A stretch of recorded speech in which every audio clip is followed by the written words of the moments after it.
So it's a make or a break moment for Europe. After months of debate, the European Union will decide whether to use Russia's immobilized assets to fund Ukraine's war effort. It's a critical test of the group's strength as it huddles for crunch talks in Brussels. The European Union sees Russia's war as a threat to its own security as the war nears its 4th anniversary. The bloc wants to keep Ukraine financed and fighting. It also proposed using frozen Russian assets to secure a huge loan to Kiev. The European Union has frozen about $247 billion American dollars of Russian central bank assets, which are mostly held at Euroclear in Brussels. Now, the complex plan involves EU lending an initial amount of about $108.5 billion American dollars to Ukraine. This is about two-thirds of Kiev's funding needs for the year 2026 and 2027. And the EU expects Ukraine's other allies to provide the rest. Now we have a simple choice. Either money today or blood tomorrow. And I am not talking about Ukraine only, I am talking about Europe. And this is our decision to make, and only ours. I think all European leaders have to finally rise to this occasion.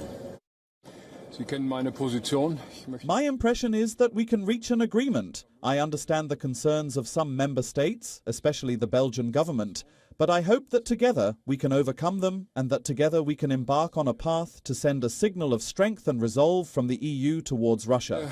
Die Bedenken, die es bei einigen Mitgliedstaaten gibt. But touching the assets of the Russians is a much more controversial step. Belgium, the host of the lion's share of the assets, has described the EU plan as fundamentally flawed.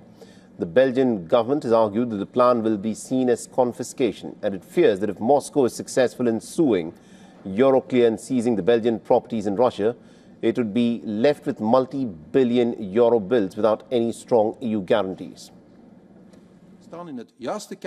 We are on the right side. We are ready to offer sacrifices, but there is no free money. Putin's money is not free. Headroom is also not free. That's money didn't grow on trees. It's money that now can no longer be spent on anything else. We are prepared to make that sacrifice. My hope is that, at some point, we will be able to announce that we have reached a political agreement. Buiten te komen en te zeggen wij hebben een politiek. Now, countries like Italy, Hungary, Slovakia have also expressed some similar worries about the legal and the financial risks that could escalate the Ukraine war. Guarantees for what? The whole idea is a stupid one. To take away the money of somebody. There are two countries which are in war, yeah? It's not European Union, Russia and Ukraine. And somebody, European Union, would like to take away the money of one of the warring parties and then to give it to another one. It's a marching into the war. So the Belgian Prime Minister is right. We should not do that.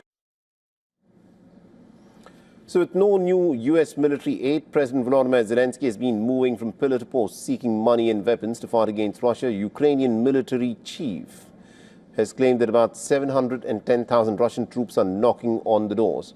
The Russian President Vladimir Putin is planning a high-stakes offensive on the Ukrainian front lines. Zelensky has been pleading for security guarantees, has not got any clarity from the United States yet. He says that a decision on the plan to use Russian assets is necessary to plug Ukraine's budget gap. There's a question I still can't get an answer to.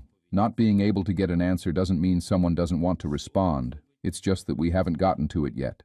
The question is about all the security guarantees. I will judge only one thing. The answer to the question of what the United States of America will do if Russia comes again with aggression. What will these security guarantees do? How will they work? Now, Moscow, on the other hand, warns that using the frozen assets to finance a loan will be considered as theft of someone else's property. Putin and his advisors have issued a dark warning about the consequences for European economic stability and investor faith in the Eurozone. For all the latest news, download the WION app and subscribe to our YouTube channel.